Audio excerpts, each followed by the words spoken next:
Welcome students to YouTube platform easy English learning Darshan sir India. आज की video हम समझेंगे a letter to God chapter का part 2 video है। ये फर्स्ट पार्ट हम ऑलरेडी डिस्कस कर चुके हैं। One of the employees who was a postman and also help at the post office went to his boss laughing heartily and showed him the letter to God. It means students, उनका एक कर्मचारी, post office में एक कर्मचारी जो कि एक डाकिया था पोस्ट ऑफिस में, वो अपने बॉस के पास जाता है हंसते हुए और लेटर दिखाता है। ये देखिए, भगवान के लिए पत्र आया है। भगवान के लिए आए हुए पत्र को दिखाता है वो। Laughing hardly and showed him the letter to God. Never in his career as a postman had he known that address. It means students, अपने डाकिया ने अपने पूरे जीवन में जब तक काम किया, जब से काम कर रहा था वो, उसने अपने पूरे जीवन में ऐसे पते को नहीं देखा था जो कि भगवान का पता हो। The postmaster, A fat amiable fellow, also broke out laughing but almost immediately he turn serious and tapping the later on his desk.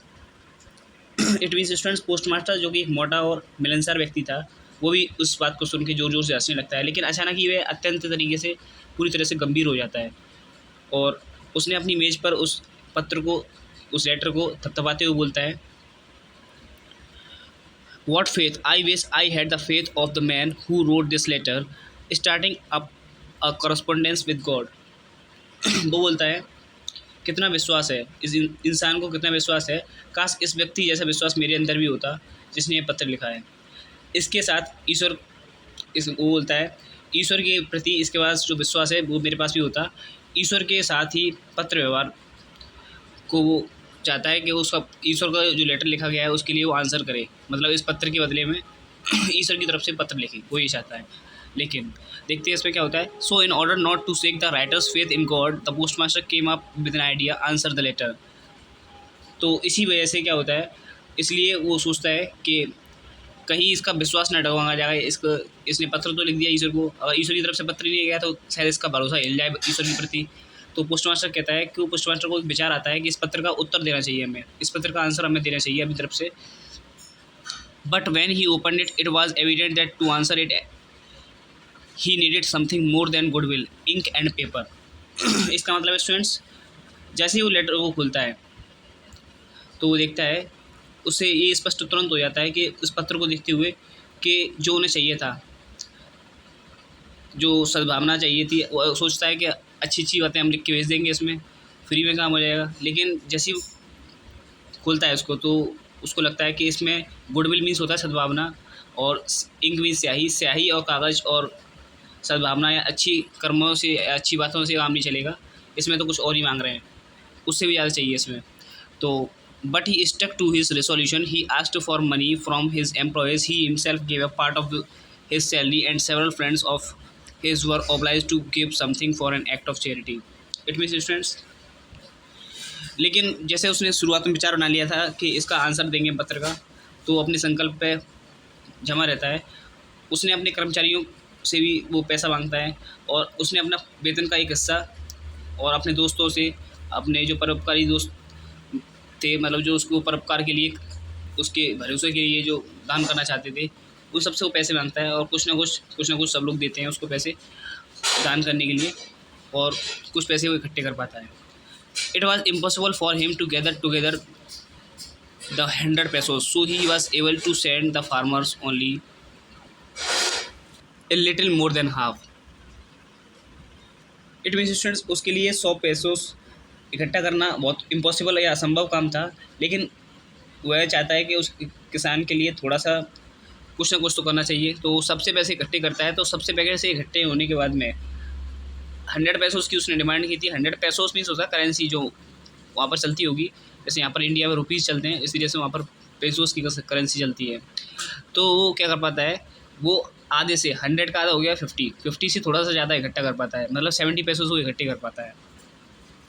He put the money in an envelope addressed to Lencho and with it a letter containing only a single word as a signature board.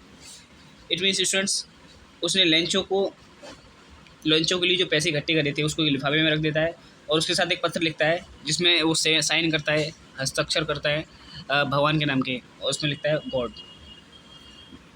The following Sunday Lencho came a bit earlier than usual to ask if there was a letter for him. It means students, अगले रविवार को Lencho जो normal समय होता है खुलने का post office, उससे थोड़ा पहले आ जाता है और पूछता है क्या उसके लिए कोई पत्र आया है। It was the postman himself who handed the letter to him, while the postmaster experiencing the contentment of a man who has performed a good deed looked on from his office. इस बार क्या होता है students, इस बार स्वयं डाकिये ने वह पत्र सौंप दिया, जबकि पोस्टमास्टर एक ऐसे व्यक्ति के संतोषजनक जो काम किया था उसने, वो चाहता था कि हमने जो सब लोगों ने पैसे इकट्ठे करके दिए हैं उसके लिए उसको अच्छी तारीफ़ें मिलेंगी।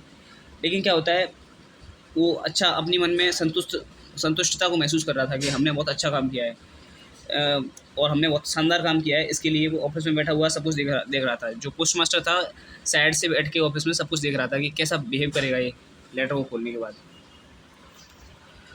Lencho showed not the slightest surprise on seeing the money. It means Lencho जो होता है वो पैसे को देखकर बिल्कुल भी चौंकता नहीं है, क्योंकि उसका इतना पक्का विश्वास था कि पैसे आ भी गए, मैंने मांग भी लिए और आ भी गए पैसे, वाह भाई वाह। लेकिन वो चौंकता नहीं है, आश्चर्यचकित नहीं होता है वो। सच वाज हिज कॉन्फिडेंस, उसका जो विश्वास था वो इतना दृढ़ विश्वास था, पक्का विश्वास था। But he became angry when he counted the money. God could not have made a mistake, nor could he have denied Lenchos what he had requested. It means students, लेकिन जैसे ही वो पैसों को गिनना शुरू करता है तो वो बहुत ज़्यादा गुस्से में हो जाता है, क्रोधित हो जाता है बहुत ज़्यादा। वो क्या सोचता है मनी मन में, और मनी मन में सोचता है भगवान गलती नहीं कर सकते। इतना तो वही पक्का पता है कि भगवान गलती नहीं कर सकते, और ना ही लेंचो ने जो इतने पैसे मांगे थे उतना देने के लिए भगवान मना कर सकते हैं, क्योंकि भगवान के पास तो पैसे पैसे है, हर चीज़ है उनके पास। तो वो कह रहा है कि जो उसने ईश्वर से याचना की थी, प्रार्थना की थी पैसों के लिए, उसमें भी वो देने से मना भी नहीं कर सकते और ना ही वो गलती कर सकते हैं। तो देखिए अब कहता है immediately Lencho went up to the window to ask for paper and ink. तुरंत ही आता है वो लेंचो खिड़की के पास और कागज़ और पेन मांगता है। On the public writing table he started to write with much wrinkling of his brow caused by the effort he had to make to express his ideas. तो वो जो जहाँ पर सार्वजनिक टेबल होती है पोस्ट ऑफिस में या बैंक में आप जाएंगे तो एक टेबल होती है, उस पर के हम कोई भी कागज़ फॉर्म या फिल बुक करते हैं, तो वहाँ पर वो खड़े होके उस पत्र लिखना शुरू कर देता है, और उसके चेहरे पर अपने विचारों को व्यक्त करने के लिए बहुत ज़्यादा तनी हुई भाव से, मतलब उसका चेहरा पूरी तरह से गुस्से में क्रोधित था, है ना।